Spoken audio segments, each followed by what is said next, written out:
একজন মডেল, একজন public figure, একজন সেলিব্রিটির বডি স্ট্রাকচার কখনো একটা স্পোর্টস পার্সনের মতো হবে না। সো একটা স্পোর্টস পার্সন, একটা নর্মাল মেয়ে যারা স্পোর্টস করে তাদেরকে একটা ড্রেস পরলে যেরকম লাগবে দেখতে, আমাদেরকে ডিফারেন্ট লাগবে দেখতে, একটা মডেলকে ডিফারেন্ট লাগবে, বিকজ তাদের বডি স্ট্রাকচার আর আমাদের বডির কার্ভসগুলো ডিফারেন্ট। আমরা যতই ঢিলা ড্রেস পরি, আমরা যতই যেভাবে করে ঢেকে ড্রেস পরি, আমাদের কার্ভসগুলো বোঝাই যাবে।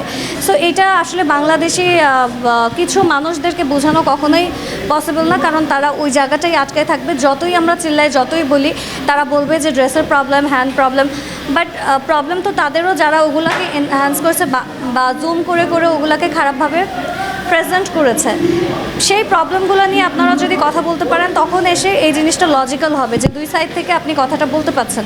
বাট এক সাইড দিয়ে আমি চিল্লাই যাবো, আরেক সাইড ওই জায়গাটাই থেকে যাবে, এটা আসলে কোনো ভালো ডিসকাশনের ভিতরেও পড়ে না। আর এটা আমার মনে হয় যে যতই বলি এটা কোনো লাভ নাই, কারণ আমি দেখেছি, আমি অনেক জায়গায় খুব সুন্দর করে এক্সপ্লেন করে দিয়েছি যে কেন এই জিনিসটাকে আমরা সাপোর্ট করব না, বা কোন জায়গাটা আসলে মানুষের বুঝতে প্রবলেম হচ্ছে। But at the same time তারা এসে তাদের ওই মতামত নিয়েই থাকে, তারা লাস্ট পর্যন্ত একই কথা বলে যায়, হ্যাঁ তোমাদের প্রবলেম ছিল, তোমাদের এই প্রবলেম, তোমরা ওখানে এই করতে গেছো, এই করতে গেছো।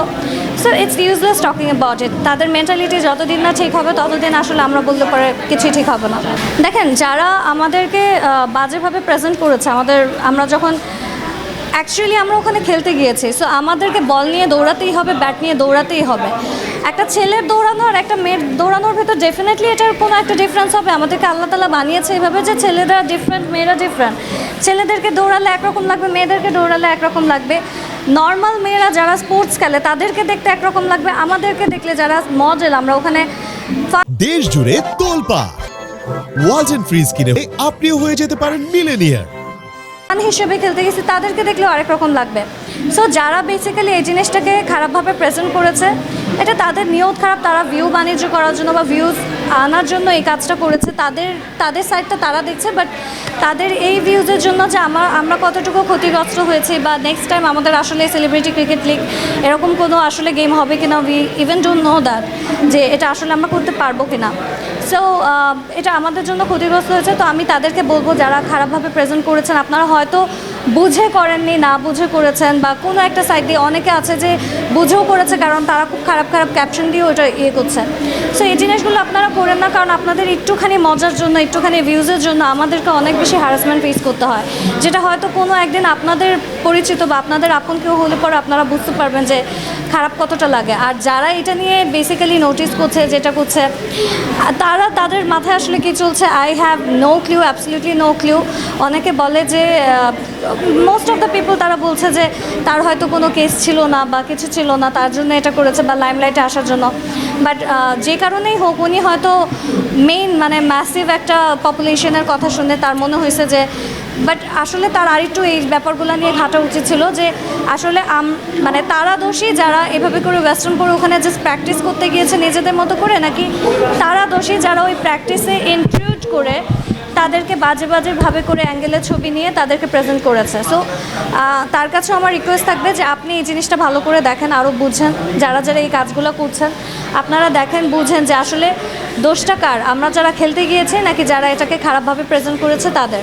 না, আমি সব জার্নালিস্টদের ওপর ডেফিনেটলি চাপাচ্ছি না, কারণ আমি অনেক জায়গায় ইন্টারভিউ দিয়েছি, অনেক বেশি আমি আমার ক্লিপস দেখেছি। আমার মনে হয়েছে যে অনেক জার্নালিস্টই আমাকে খুব সুন্দর করে রিপ্রেজেন্ট করেছে, যাদের ওই স্ট্যান্ডার্ডটা আছে। সো আমি ডেফিনেটলি, আমার পরিচিত আছে, যেরকম আপনি আমার পরিচিত, আরও অনেকে এরকম পরিচিত আছে যাদের ওই স্ট্যান্ডার্ডটা অ্যাটলিস্ট মেনটেন করেছে, যে তারা প্রফেশনালি জার্নালিজমটাকে দেখিয়েছে, আমাদের বক্তব্য নিয়েছে, আমরা আসলে খেলা নিয়ে কী বলছি, তারা অন্য কোনো প্রশ্নও করেনি।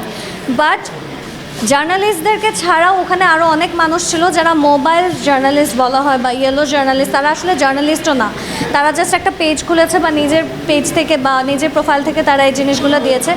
ইনফ্যাক্ট তারাই এটার জন্য দায়ী। এটা মেইনলি যারা আসলেই জার্নালিস্ট তারা এই জিনিসগুলো করেনি, দ্যাট আই বিলিভ, বিকজ আমি অনেকগুলো ক্লিপসই দেখেছি, আমার নিজের অনেক 200টার বেশি আমি ইন্টারভিউজ অ্যান্ড ক্লিপস দেখেছি অনেক চ্যানেলে।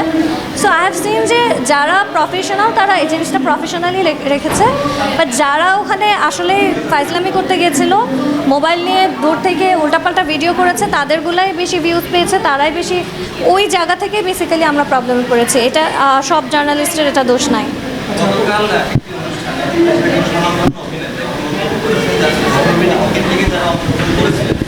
আসলে কেউ সেলিব্রিটি না, অরিজিনাল অভিনেতা, তারা কেউ সেলিব্রিটি বা অভিনেতা পর্যায়ে। আচ্ছা, অভিনেতা তো আমি না ডেফিনেটলি, তো আমি নিজেকে ওই জায়গাটায় দাবিও করব না যে আমি অভিনেতা। সেলিব্রিটি বলতে এটা তাদের ভুল যে তারা মনে করছে শুধু অভিনেতারাই সেলিব্রিটি। এখন কে এটা বলেছে আমি জানি না, বাট তার একটু নলেজের কোনো একটা জায়গায় কমতি আছে যে তারা মনে করছে, ইভেন শুধু তারা না, আমি যখন খেলতে গিয়েছি আমার মনে হয়েছে যে এখানেও একটা বড় গ্রুপ আছে যারা চিন্তা করে শুধু অভিনেতারাই ওই জায়গাটা পর্যন্ত গিয়েছে বা অভিনেতারাই তাদেরকে সেলিব্রিটি হিসাবে ধরা হয়েছে বা তারাই ওই জায়গায় যেতে পারছে।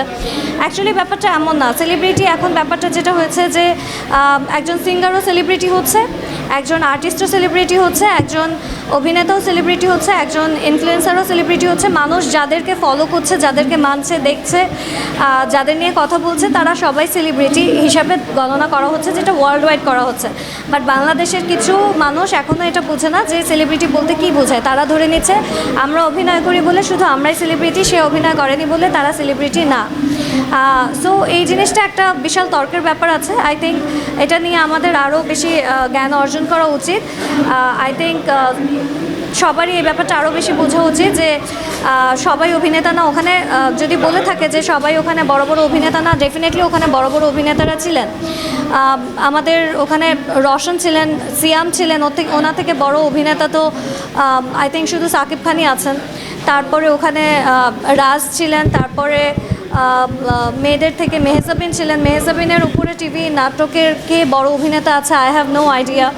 সো এখন ওনারা আসলে কেন এটা বলছে জানি না, বাট আমার যেটা মনে হয় ছোটোবেলায় আমরা যদি চান্স না পেতাম খেলতে, যদি না নিয়ে যেত আমাদেরকে এলাকায়, যখন খেলতে যেতাম তখন ধরেন আমাদেরকে কেউ খেলায় ডাকেনি, তখন আমরা কান্নাকাটি করতাম, হ্যাঁ আমাদেরকে খেলতে নেয় নাই, ওরা হইলো খারাপ মানুষ, ওটা ভালো খেলা না। সো আমার মনে হয় এখন যারা চান্স পায়নি, অনেকেই ডাকা হয় নাই, সো তারা এখন এই কান্নাকাটি করছে।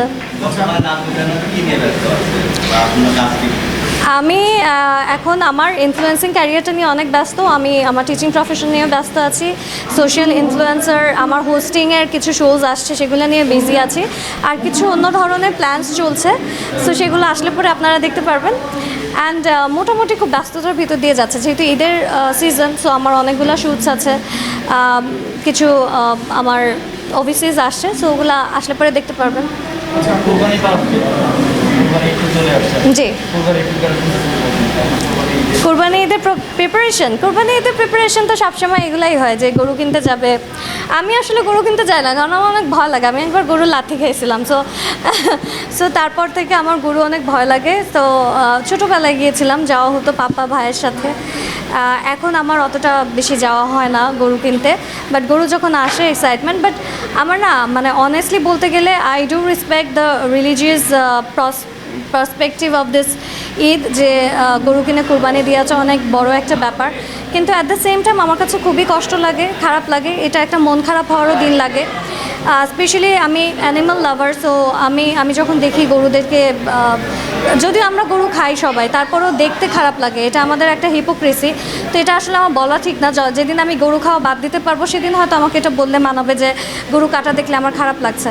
বাট অ্যাকচুয়ালি আমার খারাপ লাগে যতক্ষণ আমি না দেখি যে গরু কাটা হচ্ছে, ততক্ষণ খেতে মজা লাগে। বাট দেখলে পরে খারাপ লাগে, তখন মনে হয় যে এত কষ্ট পাচ্ছে।